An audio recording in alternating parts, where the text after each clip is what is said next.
नमस्कार दोस्तों, माताओं, बहनों, आप सबका मेरे YouTube चैनल हिंदू पूजा शक्ति में बहुत बहुत स्वागत है। मैं हूं आपकी शुभ चिंतक प्रतिमा सिंह और आप देख रहे हैं हिंदू पूजा शक्ति। तो दोस्तों, अगर आप मेरे चैनल पर नए हैं तो प्लीज़ इसे सब्सक्राइब कर लीजिएगा ताकि मेरे आने वाली वीडियो की नोटिफिकेशन आप तक सबसे पहले पहुंच जाए। अगर वीडियो अच्छी लगती है तो प्लीज़ इसे लाइक करिएगा, शेयर करिएगा। तो आइए जानते हैं सावन जो 16 सोमवार होते हैं उनका व्रत कथा। तो चलिए सुनते हैं। एक बार भगवान शिव जी पार्वती जी के साथ भ्रमण करते हुए मृत्युलोक की अमरावती नगर में पहुँचे। उस नगर के राजा ने भगवान शिव का एक विशाल मंदिर बनवा रखा था। शिव और पार्वती उस मंदिर में रहने लगे। एक दिन पार्वती जी ने भगवान शिव से कहा, हे प्राणनाथ, आज मेरी चौसर खेलने की इच्छा हो रही है। पार्वती की इच्छा जानकर शिव पार्वती के साथ चौसर खेलने बैठ गए। खेल प्रारंभ होते ही शिव मंदिर का पुजारी वहां आ गया। माता पार्वती जी ने पुजारी से पूछा कि हे पुजारी जी, यह बताइए कि इस बाजी में किसकी जीत होगी। तो ब्राह्मण ने कहा कि महादेव जी की, परंतु चौसर में शिव जी की पराजय हुई और माता पार्वती जी की जीत हो गई। तब ब्राह्मण को उन्होंने झूठ बोलने के अपराध में कोढ़े होने का श्राप दिया। शिव और पार्वती उस मंदिर से कैलाश पर्वत लौट गए। पार्वती जी के श्राप के कारण पुजारी कोढ़ी हो गया। नगर के स्त्री पुरुष उस पुजारी के परछाई से भी दूर दूर रहने लगे। कुछ लोगों ने राजा से पुजारी के कोढ़ी हो जाने की शिकायत की तो राजा ने किसी पाप के कारण पुजारी के कोढ़ी हो जाने का विचार कर उस मंदिर से निकलवा दिया। उसकी जगह दूसरे ब्राह्मण को पुजारी बना दिया गया। कोढ़ी पुजारी मंदिर के बाहर बैठकर भिक्षा मांगने लगा। कई दिनों के पश्चात स्वर्गलोक की कुछ अप्सराएं उस मंदिर में पधारी और उसे देखकर कारण पूछा। पुजारी ने निसंकोच पुजारी ने उन्हें भगवान शिव और पार्वती जी के चौसर खेलने और पार्वती जी के श्राप देने की सारी कहानी सुना दी। तब अप्सराओं ने पुजारी से 16 सोमवार व्रत का विधिवत व्रत रखने को कहा। पुजारी द्वारा पूजन विधि पूछने पर अप्सराओं ने कहा, सोमवार के दिन सूर्योदय से पहले उठकर स्नान आदि से निवृत्त होकर स्वच्छ वस्त्र पहनकर आधा सेर गेहूं का आटा लेकर उसके 3 अंग बनाकर फिर घी का दीपक जलाकर गुड़, नैवेद्य, बेलपत्र, चंदन, अक्षत, फूल, जनेऊ का जोड़ा लेकर प्रदोष काल में भगवान शिव की पूजा अर्चना करना।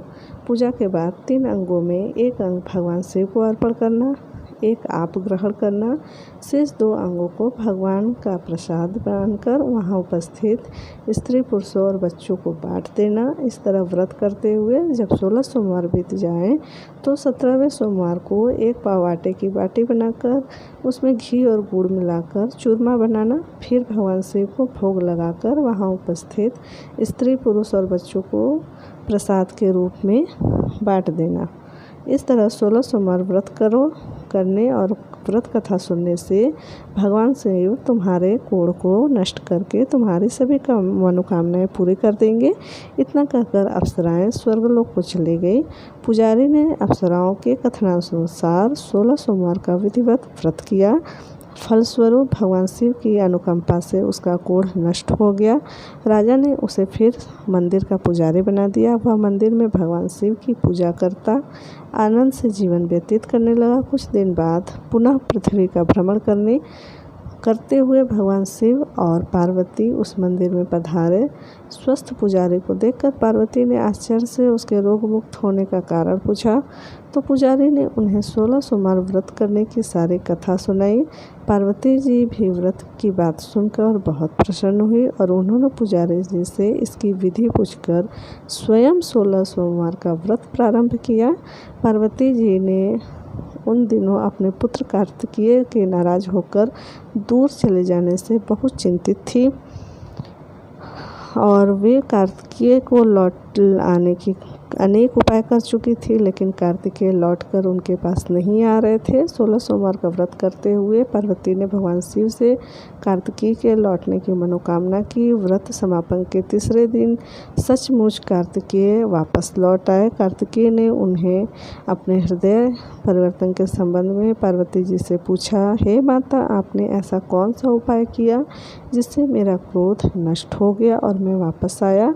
तब पार्वती जी ने कार्तिकेय को 16 सोमवार व्रत की कथा सुनाई। कार्तिकेय अपने एक ब्राह्मण मित्र ब्रह्मदत्त के परदेश चले जाने से बहुत दुखी थे। उसको वापस लौटने के लिए कार्तिकेय ने 16 सोमवार व्रत करते हुए ब्रह्मदत्त के वापस लौट आने की कामना प्रकट की। व्रत के समापन के कुछ दिनों के बाद मित्र वापस लौट आया।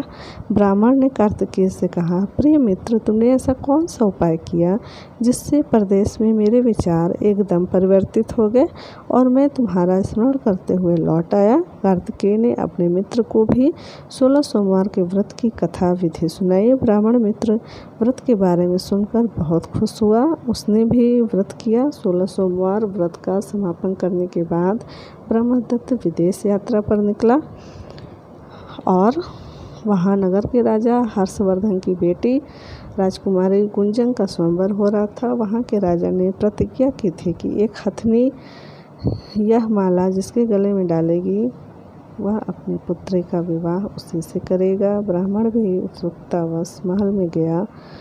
वहाँ कई राज्यों के राजकुमार बैठे थे। तभी एक सजी धजी हथनी सूंड में जयमाला लिए वहाँ आई। हथनी ने ब्राह्मण के गले में जयमाला डाल दी। फलस्वरूप राजकुमारी का विवाह ब्राह्मण से हो गया। एक दिन उसकी पत्नी ने पूछा, हे प्राणनाथ, आपने कौन सा शुभ कार्य किया था जो उस हथनी ने राजकुमारों को छोड़कर आपके गले में जयमाला डाल दी? ब्राह्मण ने 16 सोमवार व्रत की विधि बताई। अपने पति से 16 सोमवार का महत्व जानकर राजकुमारी ने पुत्र की इच्छा से 16 सोमवार का व्रत किया। निश्चित समय पर भगवान शिव की अनुकंपा से राजकुमारी एक सुंदर, सुशील व स्वस्थ पुत्र पैदा हुआ। पुत्र का नामकरण गोपाल के रूप में हुआ। बड़ा होने पर पुत्र गोपाल ने भी माँ से एक दिन प्रश्न किया कि मैंने तुम्हारे घर में ही जन्म लिया, इसका क्या कारण है? माता गुंजन ने पुत्र को 16 सोमवार व्रत की जानकारी दी। व्रत का महत्व जानकर गोपाल ने भी व्रत करने का संकल्प किया। गोपाल जब 16 वर्ष का हुआ तो उसने राज्य पाने की इच्छा से 16 सोमवार का विधिवत व्रत किया। व्रत समापन के बाद गोपाल घूमने के लिए समीप के नगर में गया। वहाँ के वृद्ध राजा ने गोपाल को पसंद किया और बड़ी धूमधाम से अपनी पुत्री राजकुमारी मंगला का विवाह गोपाल के साथ कर दिया। 16 सोमवार के व्रत करने से गोपाल महल में पहुंचकर आनंद से रहने लगा। 2 वर्ष बाद वृद्ध राजा का निधन हो गया तो गोपाल को उस नगर का राजा बना दिया गया। इस तरह 16 सोमवार व्रत से गोपाल की राज्य पाने की इच्छा पूरी हो गई। राजा बनने के बाद वह विधिवत 16 सोमवार का व्रत करता रहा। व्रत के समापन पर 17वें 16 सोमवार को गोपाल ने अपनी पत्नी मंगला से कहा कि व्रत की सारी सामग्री लेकर वह समीप के शिव मंदिर पहुंचे। पति की आज्ञा का उल्लंघन करके सेवकों द्वारा पूजा की सामग्री मंदिर में भेज दी। स्वयं मंदिर नहीं गई। जब राजा ने भगवान शिव की पूजा पूरी की तो आकाशवाणी हुई, हे राजन, तेरी रानी ने 16 सोमवार व्रत का अनादर किया, सो रानी को महल से निकाल दे, नहीं तो तेरा सब वैभव नष्ट हो जाएगा। आकाशवाणी सुनकर उसने तुरंत महल में पहुंचकर अपने सैनिकों को आदेश दिया कि रानी को दूर किसी नगर में छोड़ाओ। सैनिकों ने राजा की आज्ञा का पालन करते हुए तत्काल उसे घर से निकाल दिया। रानी भूखी प्यासी उस नगर में भटकने लगी। रानी को उस नगर में एक बुढ़िया मिली। वह बुढ़िया सूत काटकर बाजार में बेचने जा रही थी, लेकिन उस बुढ़िया से सूत उठ नहीं रहा था। बुढ़िया ने रानी से कहा, बेटी, यदि तुम मेरा सूत उठाकर बाजार तक पहुंचा दो और सूत बेचने में मेरी मदद करो तो मैं तुम्हें धन दूंगी। रानी ने बुढ़िया की बात मान ली, लेकिन जैसे ही रानी ने सूत की गठरी को हाथ लगाया तभी जोर की आंधी चली और गठरी खुल जाने से सारा सूत आंधी में उड़ गया। बुढ़िया ने उसे फटकार लगा दी। रानी चलते चलते नगर में एक तेली के घर पहुंची। उस तेली ने तरस खाकर रानी को घर में रहने के लिए कह दिया, लेकिन तभी भगवान शिव के प्रकोप से तेली के तेल से भरे मटके एक एक करके फूटने लगे। तेली ने भी भगा दिया। भूखे प्यास से रानी व्याकुल हो गई। आगे चलकर वो रानी ने एक नदी पर जल पीकर अपनी प्यास शांत कर दी तो नदी का जल उसके स्पर्श से सूख गया। अपने भाग्य को कोसती हुई रानी आगे चल दी। चलते चलते रानी एक जंगल में पहुंची। उस जंगल में एक तालाब था, उसमें निर्मल जल भरा हुआ था। निर्मल जल देखकर रानी की प्यास तेज हो गई। जल पीने के लिए रानी ने तालाब की सीढ़ियाँ उतरकर जैसे ही जल को स्पर्श किया, तभी सब उस जल में असंख्य कीड़े उत्पन्न हो गए। रानी ने दुखी होकर उस गंदे जल को पीकर अपनी प्यास शांत की। रानी ने एक पेड़ की छाया में बैठकर कुछ देर आराम करना चाहा, तो उस पेड़ के पत्ते पल भर में सूखकर बिखर गए। रानी दूसरे पेड़ के नीचे जाकर बैठी।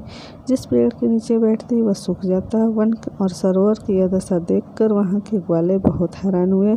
ग्वाले रानी को समीप के मंदिर में पुजारी के पास ले गए। रानी के चेहरे को देखकर पुजारी जान गए कि रानी अवश्य किसी बड़े घर की है, भाग्य के कारण दर दर भटक रही है। पुजारी ने रानी से कहा, पुत्री तुम कोई चिंता नहीं करो, मेरे साथ इस मंदिर में रहो, कुछ ही दिनों में सब ठीक हो जाएगा।